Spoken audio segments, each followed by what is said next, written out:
Hi everybody.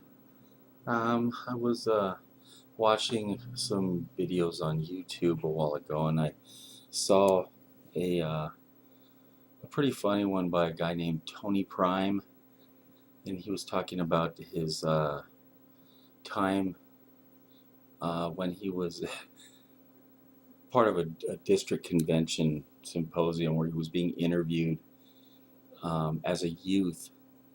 He mentioned that there are certain people that are stellar witnesses that they like to parade in front of the rank and file witnesses at circuit and district conventions, and they talk about their theocratic goals and how they've achieved them and how they plan to continue achieving more and more and doing more and more and more for the Watchtower. And it's kind of a kind of a kind of a booster shot for a lot of people. Like, wow, if this young person can find the time to do all these things, I should probably try and do so. So um, it led me to remember some times when I was at conventions, whether circuit assemblies or district conventions, and um, usually what a circuit assembly or a district assembly meant for us was my dad had he was an electrical engineer by trade, and naturally it fell on him. Anytime there was an assembly, we had to go out there and be there early so he could set up the soundboard, set up all the speakers, and get the auditorium ready for the uh, for the assembly. And at the end, it usually meant most people were heading home, but not us. My dad had to stay late to dismantle the electronics, and of course we were relegated to sweeping out the place, and it was usually a pretty big mess. So we were there for at least a couple of hours after, and then we'd have the long drive home. And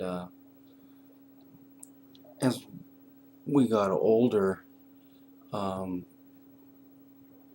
we decided, what was called upon my brother and myself, especially since we were young men, was to work at every single assembly. They were always calling, we need help with food preparation, we need help with food serving, we need help with um, um, moving the crowd. We'd even walk around carrying a little sign that said, uh, please go sit down, please don't talk, that kind of thing. Going around collecting gum right out of people's mouths. Um, One time, I mean, we could have made out like bandits one time. What we did was we worked our assembly, and we decided, well, we'll go to another district convention so that we could benefit from the program. And so my brother and I, we drove all the way out to Reno, Nevada, and we were sitting there just trying to enjoy the program, and a brother comes up to us, and he didn't know us from Adam.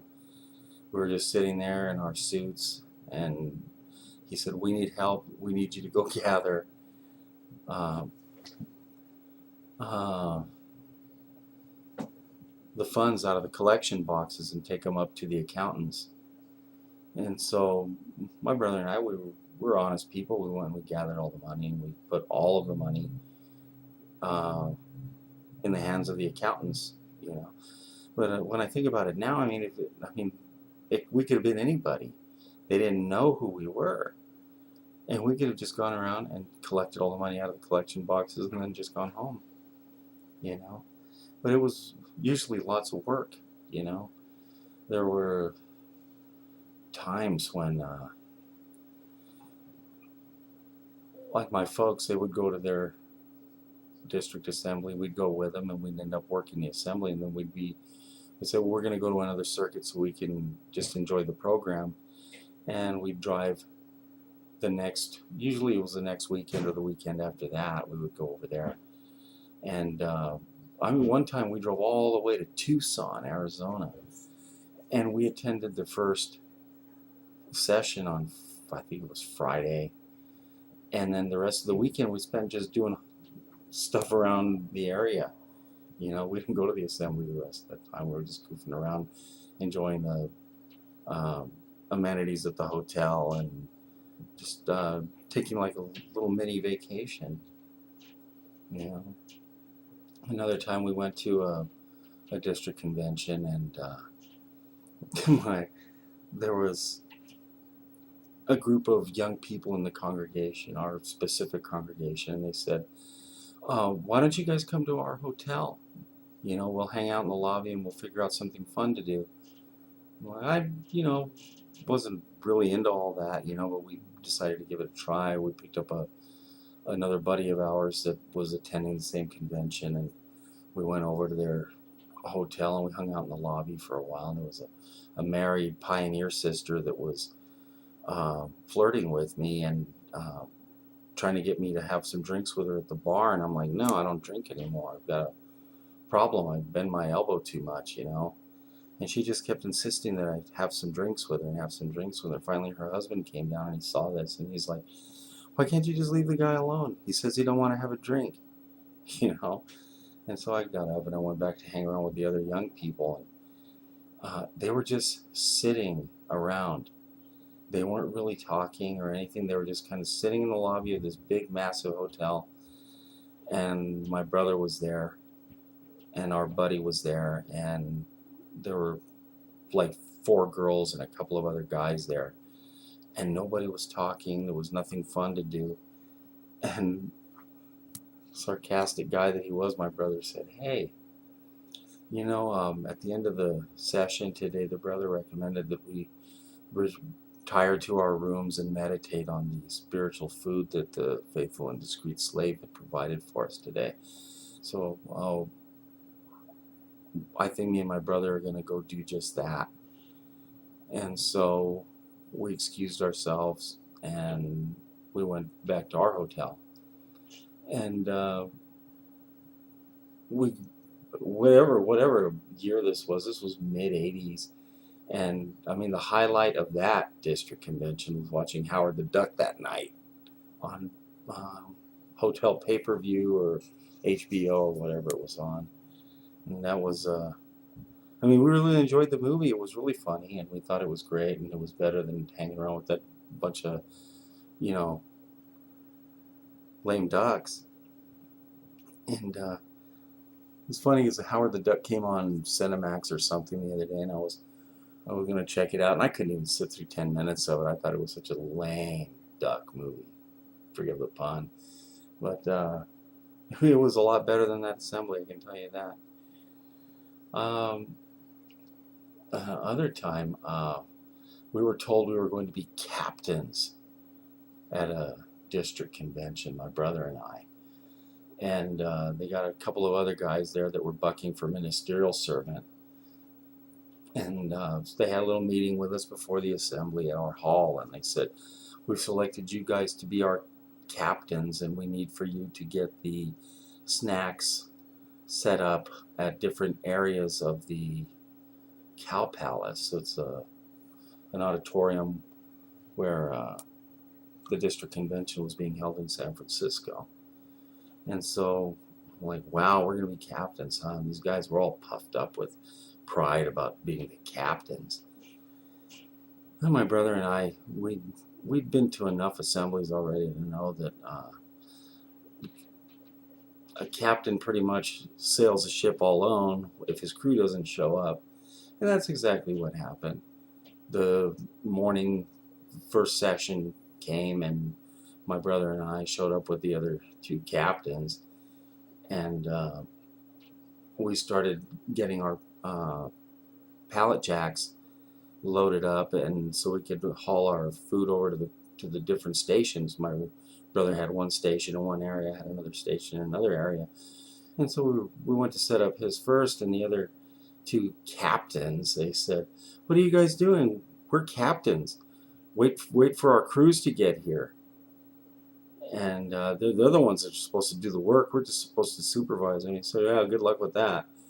And so we set up my brothers, and we came back, and those guys were still standing around there.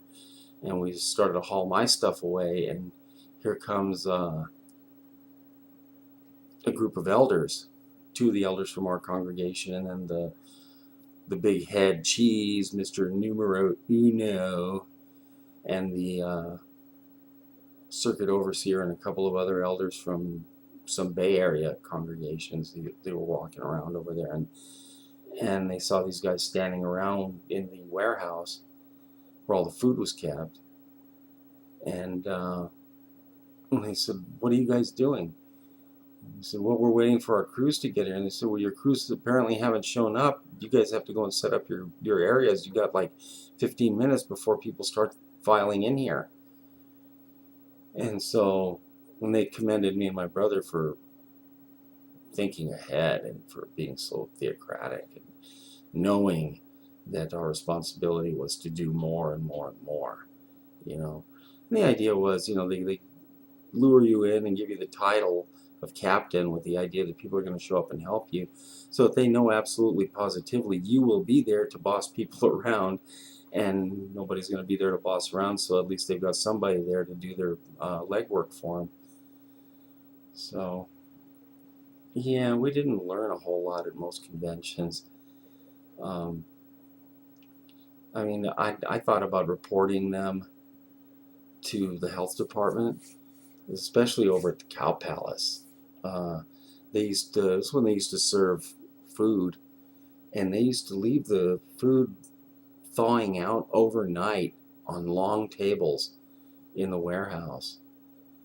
I mean, roast beef and chicken and turkey and stuff like that.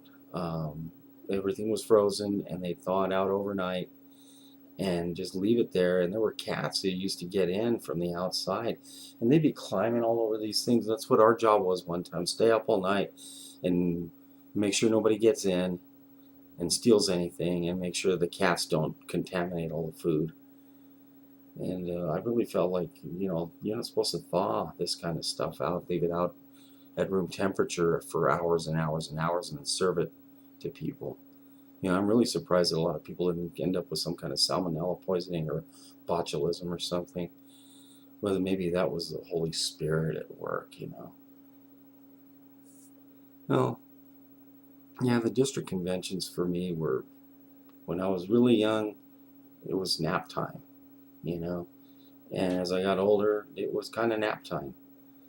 And I used to just volunteer to work so that I would have something to do and just not have to listen to the BS. So, yeah, I just thought I'd share that with you guys. I thought some of it was kind of funny and that somebody might get a laugh out of it.